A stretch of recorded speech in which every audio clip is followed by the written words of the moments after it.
Belarus में रूस के मिलिट्री एक्सरसाइज बढ़ गए हैं। बॉर्डर के पास एयर डिफेंस सिस्टम एक्टिव हैं और बड़ी बात यह कि रूस बेलारूस की जमीन पर न्यूक्लियर ड्रिल भी कर चुका है, यानी कीव पर पूर्व के साथ ही उत्तर दिशा से भी हमले का खतरा बढ़ता दिख रहा है। यूक्रेन भी अब ड्रोन वॉल स्ट्रेटेजी पर काम कर रहा है, यानी सीमा के आसपास इतने निगरानी ड्रोन और इलेक्ट्रॉनिक सेंसर तैनात किए जाएं कि रूस या बेलारूस से उड़ने वाला हर ड्रोन तुरंत ट्रैक हो सके। यूक्रेन का दावा है कि उसने रूस के ज्यादातर ड्रोन हमलों को नाकाम कर दिया, लेकिन असली डर अब बैलिस्टिक और हाइपरसोनिक मिसाइलों का है, क्योंकि ड्रोन को गिराया जा सकता है, लेकिन कुछ सेकंड में आने वाली मिसाइलों को रोकना बेहद मुश्किल है। यही वजह है कि कीव लगातार नेटो से और एडवांस एंटी बैलिस्टिक सिस्टम की मांग कर रहा है। यूक्रेन के पास अमेरिका का सबसे ताकतवर air defence system patriot PAC-3 है, जो हर तरह की बैलिस्टिक मिसाइल को इंटरसेप्ट कर सकता है। इसके अलावा नेटो की SAM-T मांबा भी मौजूद है, लेकिन यूक्रेन इन सिस्टम की बैटरियां और इंटरसेप्टर मिसाइलों की कमी से जूझ रहा है, जिस वजह से यूक्रेन रूस के हमलों को पूरी तरह से नष्ट करने में नाकाम साबित हो रहा है। रूस की तरफ से ऑपरेशनिक हाइपरसोनिक बैलिस्टिक मिसाइलों से हुए हमले के बाद रूस के हमलों को रोकना यूक्रेन के लिए और भी मुश्किल हो गया है। ज़ेलेंस्की कह चुके हैं कि हम ड्रोन हमलों को तो रोक सकते हैं, लेकिन कुछ मिनटों में आने वाली मौत की मिसाइलों से बचने के लिए मजबूत ढाल चाहिए। रूस भी अपनी रणनीति बदल रहा है।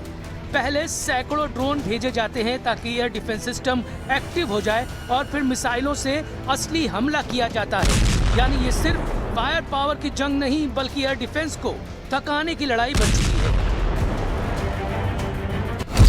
इस पूरे युद्ध में सबसे बड़ा खतरा अब जंग के फैलने का है। अगर बेलारूस सीधे इस युद्ध में उतरा तो यूक्रेन को एक और फ्रंट खोलना पड़ेगा, और अगर नेटो ने इसे यूरोप की सुरक्षा पर खतरा माना तो हालात और विस्फोटक हो सकते हैं। ड्रोन, मिसाइल, बेलारूस और नेटो। रूस यूक्रेन जंग अब सिर्फ दो देशों की लड़ाई नहीं दिख रही, बल्कि पूरे यूरोप की सुरक्षा को चुनौती देती दिखाई दे रही है।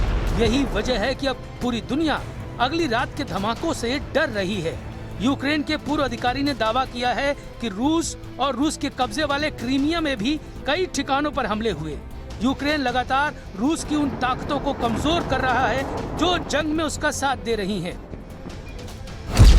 यूक्रेन का दावा है कि उसने रूस के वोरोनेज में बाल्टीमोर हवाई अड्डे पर हमला किया, रूस के तागानरोग में एक एविएशन प्लांट को टारगेट किया, क्रीमिया आइलैंड पर काला सागर तट के पास सेवेस्तोपोल को निशाना बनाया।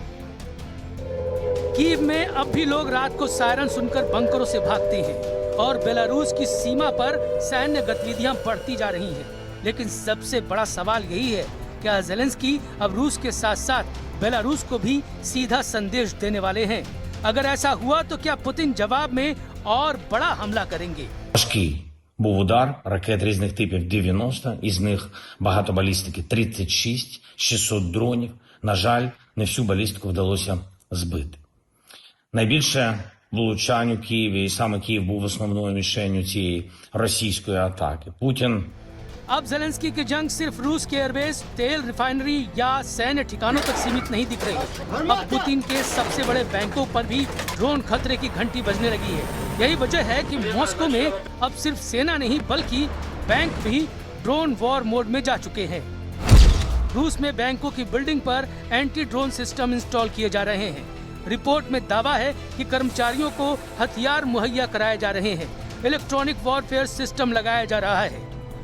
रूस की संसद ने ऐसा कानून पास किया है जिसके बाद अब केंद्रीय बैंक और बड़े बैंक अपनी सुरक्षा खुद करेंगे।